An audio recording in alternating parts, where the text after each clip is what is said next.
Hi, Full Gospel Australia partners and friends. My name is Sarah Reimann. I'm a certified business advisor and financial expert, and I'm a professional speaker and trainer. And in my past life, I was a tax accountant for 14 years. I managed my own small practice in the northern suburbs of Adelaide. So I've had a lot of experience working with business owners in industries such as manufacturing, hospitality, retail, trades, and professional services. I've helped them to improve their business operations and staff, better manage their finances, and create wealth and freedom in their lives. My goal in business is to help Christian and non-Christian business owners alike understand the biblical principles of stewarding money well and the benefits that it brings. I'm passionate about helping business owners create a thriving business that serves them, doesn't control them, and doesn't run them, so that they're free of financial worry and stress that comes with having a modern day business. So if you'd like to speak to me about how I can grow and scale your business or help you better manage your finances, please get in touch with me via the details on the screen, my website, email or phone. Search for me on social media. I'd love to chat with you. So I pray that you will take away some practical and spiritual learnings from this little mini series on finance and business. God bless you. Hi everyone, thanks so much for joining me today on the financial management for small business. In this session, I want to go through, we're going to look at business income, profits, sales, and cash flow. Really important areas that you need to know about in your business. You know, we've heard before, cash flow is king and cash is the lifeblood of our business. And we know that if we have no customers, no sales, and no cash, then we have no business, don't we? So it's a really important area that we need to be aware of when we're talking about finance. Just a general advice warning and disclaimer that the information provided in this presentation is general in nature only and does not constitute financial advice. So first up, we're going to talk about income, and I just want to unpack two different forms of income that I know we need to be aware of where our income's coming from, and that's active income and passive income. So active income can come from two places. It can come from sales, so from your business. You might sell a product or sell a service, and you're putting in your time and your effort to create those sales. And also as an employee, we might get paid wages, or people that work for someone that they're going to have active income. They exchange their time for money. And then we have passive income. So where no time or physical effort is exerted in deriving this income. And it's things like interest earned on a bank account. You've just deposited the cash into the bank account and you receive the interest income on that. Dividends, you might own shares in publicly listed companies such as BHP or Telstra, and you've invested money in those companies, bought shares, and you receive quarterly or yearly dividends as income from that. Likewise, distributions from trusts, the same sort of thing in managed funds and exchange traded funds, etc. We have invested our money into those businesses, and we just receive the income and the distributions that come from that. We also might be a landlord. We could own residential or commercial property, and we have bought the asset, we've bought that building, that house, and we've got a tenant in there, and we derive rent where we don't have to actually physically exert our effort, and we don't have to exchange our time for money. So those are the two forms of income. Now,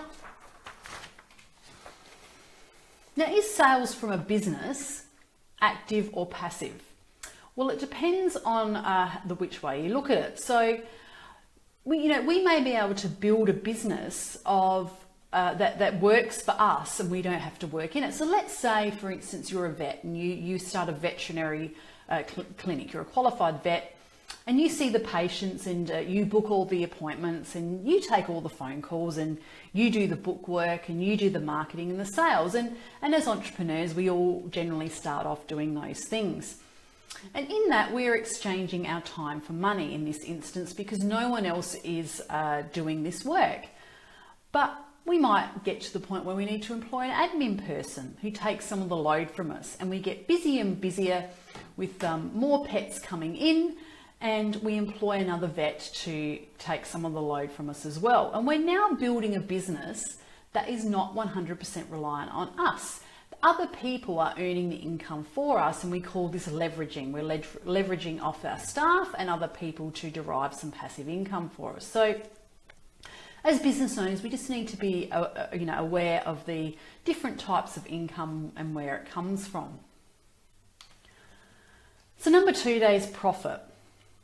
Now, we all need to understand what profit is. Understand, have we made a profit? Have we made a loss? May seem simple, but I've had many clients over the years come and ask me, say to me, Sarah, I don't really know if I'm making a profit.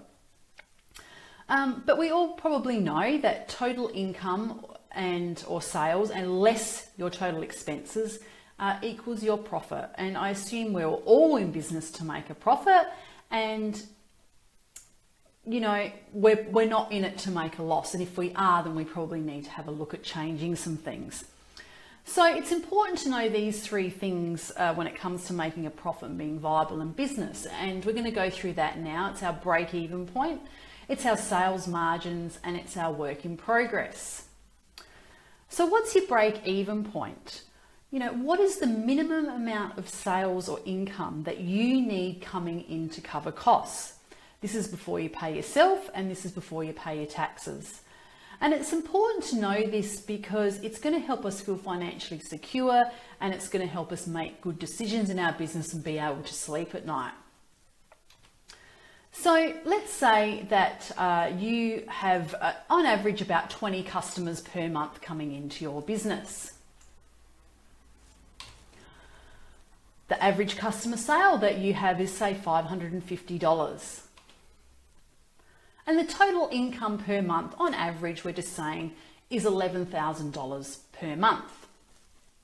What you've actually worked out is that your fixed costs are $4,500 per month. And fixed costs, which we'll talk about in another session, are things that don't change very much, such as your rent, insurance, it could be telephone and internet bills, things like that, that stay the same from one month to the next, not dependent on how high your sales go. Then your total profit per month is going to be $6,500. So we've got the $11,000, we've got the $4,500 in costs, and we have a $6,500 per month profit. So your break-even point is the $4,500. It is the minimum amount that you need to cover the costs in your business. So you need to really sit down, look at your profit and losses that you've done over the last month or 2 months or a few years, and work out that what your monthly costs are that you need to pay for before you even make $1. It's really important to know that. The second thing is knowing what our sales margins are. So this is especially important for those who have a product base or manufacturing business. So we might buy a product X, like a wholesale product, for $165. We're then going to sell that product at a retail price for, say, $330. Then our markup is basically 100%. We're making 100% profit on what we have bought that product for. Then if you're a manufacturer, you're going to buy in some raw materials and you're going to turn that into a product to sell. So we buy that for $30. We have some direct costs to make that product. So direct costs in making that product could be wages or labor that you've paid to turn that into something on the factory floor. It could be running machines, repairs and maintenance, or electricity on machines to turn that raw materials into a saleable product. And we might retail that for $330 as well. So we've still got the same sort of margin here. We've got 165 as our margin. It's just that we have actually turned raw materials into a product instead of buying a completed product. So we really need to be aware of what our sales margins are. This is especially true for people that may be in hospitality. So you might be a cafe business. You might order in, say, protein balls for $2 from a local manufacturer, and you sell them for $4, and then you've made $2. But what we really need to be aware of is that suppliers do put prices up. And so just in case that your supplier puts that cost up to $2.50, we also need to then put our retail price up in the same vein. And sometimes that can be overlooked because suppliers don't always tell us, they just invoice us. So be really aware of your sales margins on your products. And the third area is work in progress. So this is only true, or especially true, for people that are in the service-based business such as professional services, but it can be true for manufacturers or even tradies as well. So, we have the client bringing in the work, or they lock in the job. You go out and do the quote and the client says, yep, okay, I want to go ahead with that. Then we may receive a deposit. Sometimes we may not. I would strongly suggest that you do. Then we commence the work, we start doing the work, whatever that is. If it's professional services such as legal or accounting, you might start doing documents or tax returns or contracts, etc. And then, it's a 3 month to completion. Work commencing too for tradies could mean that you start building. So you could be a bricklayer, you start putting the bricks onto the house, but then there's a 3 month completion date on that. And then you sort of get, the final payment 30 days after. So there's a big lag in that. There's about a 4 month kind of delay in those things. And so work in progress can really bank up because you've already spent your time doing client work. You've already spent your time doing the work and you haven't been paid yet. And that sometimes work in progress, if we don't monitor it, can get out of control, especially if we have a few staff and we've got a few clients. So it's a really good idea to have a software program of some sort that keeps track of work in progress that's being banked up. And even things like interim or progress invoicing or getting people to pay monthly, they're good ideas to sort of keep work in progress in check.